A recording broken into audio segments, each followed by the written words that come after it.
அரசு பள்ளிகள்ல அதிகரிக்கும் ஜாதி ரீதியான மோதல்களுக்கு சமூகத்தினர் மட்டும் இல்லாம ஆசிரியர்கள், அதிகாரிகளும் காரணம்னு குற்றச்சாட்டு எழுந்திருக்கு.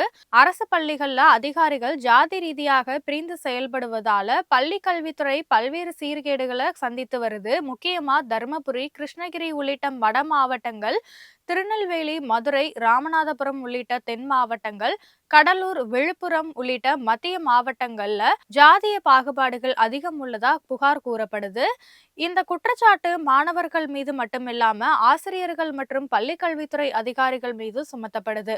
அதாவது பள்ளி கல்வித்துறை தலைமையகத்துல உள்ள அதிகாரிகளுடைய ஜாதியை தெரிந்து கொண்டு அவர்களது ஜாதியைச் சேர்ந்த ஆசிரியர்கள் தங்களுக்கான தேர்வு பணி, மாற்றுப்பணி, நிர்வாக பணி உள்ளிட்ட ஒதுக்கீடு காரியங்களை சாதித்துக் கொள்றாங்க. அந்த ஒதுக்கீடுகள்ல மற்றவர்கள் போட்டியிடுவதா தெரிய வந்தா அவங்கள பற்றி மொட்டை கடிதங்கள் வாயிலாக புகார் பெற்று நடவடிக்கை எடுக்கப்படுவதாகவும் சொல்லப்படுது. தவறிழைத்தவர் மீதான நடவடிக்கைக்கு பதிலாக அவங்கள காப்பாத்துறதுலயே இந்த ஜாதி பற்று அதிகமா செயல்படுது. மொத்தத்துல அனைத்து பிரிவினர்கிட்டையும் ஜாதிய வன்மமும் காய் நகர்த்துதலும் அதிகம் இருக்கு.